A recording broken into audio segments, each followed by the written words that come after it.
Bonjour, bienvenue dans Off Monthly du mois de mars, le printemps, les oiseaux qui gazouillent, l'heure d'été qui picote un petit peu depuis ce matin. Alors ce mois-ci, qu'est-ce que j'ai fait? En premier lieu, j'étais à Livre Paris pour présenter en avant-première la réédition aux éditions Lynx de La Dernière Fée de Bourbon. Livre Paris, c'était comment? Eh ben, je vous ai pris quelques images pour vous montrer. Pour le commun du grand public, l'édition 2018, c'était avant tout le focus sur la culture russe, ainsi que les 60 ans de Gaston Lagaffe qui donnaient lieu à une petite exposition, à côté de laquelle on trouvait d'ailleurs une juxtaposition tout à fait savoureuse entre l'expo Harlequin d'un côté et le stand voisin qui, je vous le donne en mille, n'était autre que le stand de l'humanité. Ah, si on l'avait inventé, on nous aurait dit que c'était trop gros pour être vrai.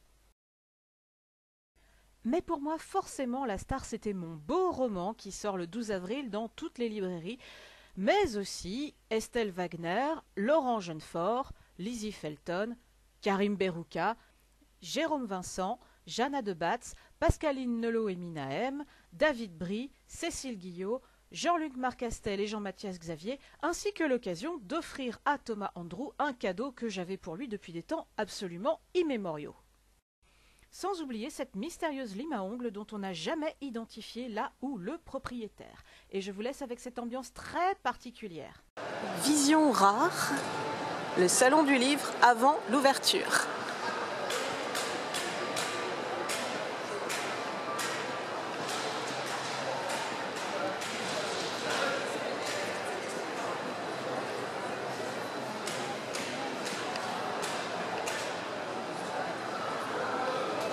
Et voilà, à part ça, au mois de mars, j'ai passé en première lecture Isa 0 et je suis actuellement en train de retravailler d'après les remarques du lecteur. Alors ce qui est très intéressant, c'est que le roman va y gagner une dimension supplémentaire qui est un effet auquel j'avais pas pensé et qui en fait explique beaucoup de choses et se goupille très bien avec tout le reste. Donc je ne saurais trop insister sur l'importance de faire relire ce que vous écrivez par une tierce personne.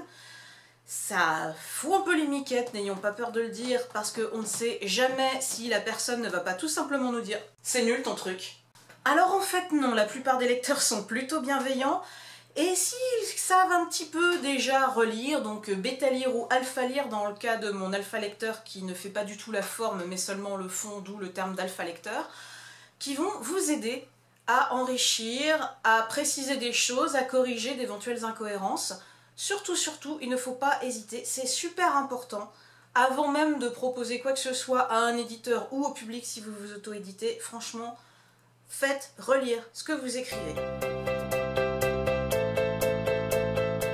Ensuite, c'est très simple, depuis le temps que je cause de rouge canon, que je veux écrire et que blablabla, je vais m'y mettre.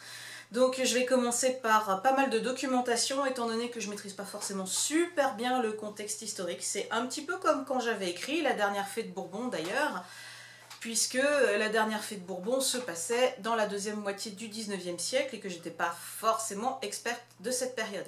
Là, on va être sur une période aux alentours de 1930, tout aussi alternative que dans La Dernière Fée de Bourbon, voire un peu plus.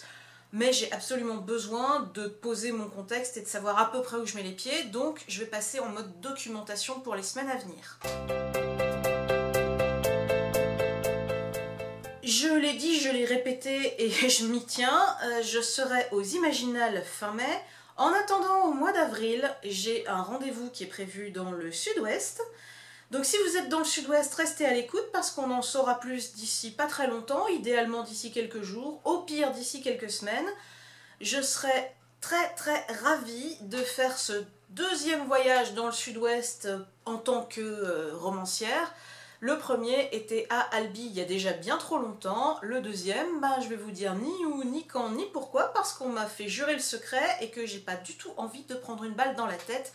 Donc on en reparlera, ça c'est sûr. En attendant, surtout, lisez!